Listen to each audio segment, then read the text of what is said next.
Student, अब हम पढ़ेंगे यूनिट 4 हाइपोथेटिक्स। हाइपोथेटिक्स का मतलब क्या होता है? हाइपोथेटिक्स वो होता है जिसमें हम क्या करते हैं कि जो हम रिसर्च करने जा रहे हैं उसका सॉल्यूशन हमें ऑलरेडी पहले से ही पता होता है। इसमें दो या दो से ज़्यादा वेरिएबल्स के बीच में रिलेशनशिप होता है, जिसमें हमें क्या होता है कि हमें पहले से ही पता होता है कि हाँ इसका सॉल्यूशन ये है। उसके ऊपर हम क्या करते हैं, रिसर्च करते हैं। अगर हमारी रिसर्च सच निकलती है, सही निकलती है, तो वो हमारी क्या हो गया, न्यूअल हो गया। अगर हमारी गलत निकलती है तो वो हो गया हमारे दिखते जैसे अल्ट्रा। यानी इसमें हम क्या करते हैं कि जितने भी हम जैसे हमने सॉल्यूशन ही सर्च किया, क्या हमने जैसे एक चीज़ को सेलेक्ट कर लिया कि हाँ हमारा ये सॉल्यूशन है, इसके ऊपर हम रिसर्च करते हैं, वो होती है हाइपोथेसिस। ठीक है, जैसे कि हमने एग्जांपल लिया, what is good problem statement. क्या गुड प्रॉब्लम स्टेटमेंट हो सकती है? ए रिलेट कर रहा है बी से या no? How A and B relate to C? क्या his it is it related to B under conditions X and Y? ठीक है, कुछ करेक्टरिस्टिक्स होती हैं। पहली करेक्टरिस्टिक्स है कि it should be a clear, मतलब इसका जो रिसर्च का हमारा जो ऑब्जेक्टिव है ये हमें बिल्कुल क्लियरली होना चाहिए। Secondly, it should be a capable to being testing. वो क्या उस टेस्टिंग के लिए केपेबल है, या वो टेस्टिंग करने के लिए सही है या नहीं, वो क्वेश्चन जो हमने देखा है वो टेस्ट करने लायक है या नहीं है। नेक्स्ट की इसमें डिफ्रेंशिएट होता है वेरिएबल्स के बीच में। नेक्स्ट इसमें लिमिटेड स्कोप होता है हमारा।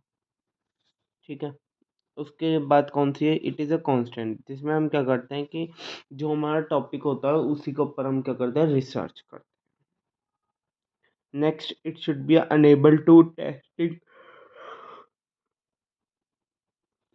जो हम टेस्टिंग करते हैं वो एक रीजनेबल टाइम के साथ करते हैं, वो होते हैं हमारे हाइपोथेटिक्स। हाइपोथेटिक्स के हमारे कुछ टाइप्स होते हैं। पहला था नूरल। नूरल में हमारा कोई रिलेशनशिप नहीं होता ए एंड बी के बीच में।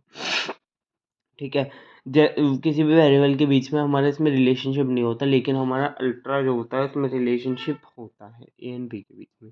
जैसे कि हमारा क्या कहते हैं कि हमारा जो न्यूरल है वो क्या कहता है कि जैसे हमने अगर रिसर्च करनी शुरू की और उसमें से 90% पर्सन ने ये बोला कि हाँ ये चीज़ होती है, तो न्यूरल सही होगा और अल्ट्रा गलत होगा।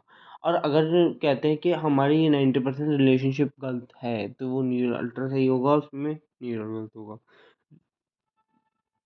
ऐसे ही सिंपल सिंपल में क्या होता है कि दो वेरिएबल्स पे ही हम डिपेंड करते हैं, जैसे कि ए एंड बी रिलेशनशिप में।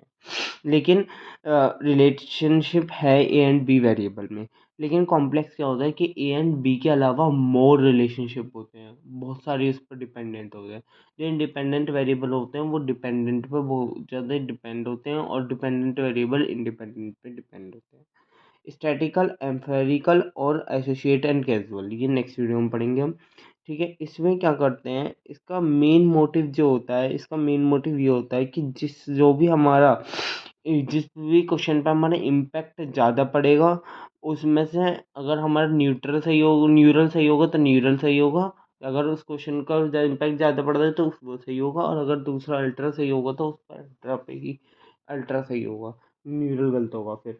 ठीक है, जिस पे ज़्यादा इम्पैक्ट पड़ेगा वो हो गया हमारे इसमें, उसे हम क्या करेंगे, सेलेक्ट करेंगे। ये बिल्कुल एक दूसरे के अपोजिट हैं। Thank you so much, please like subscribe channel. अब हम नेक्स्ट वीडियो में पढ़ेंगे लास्ट के 3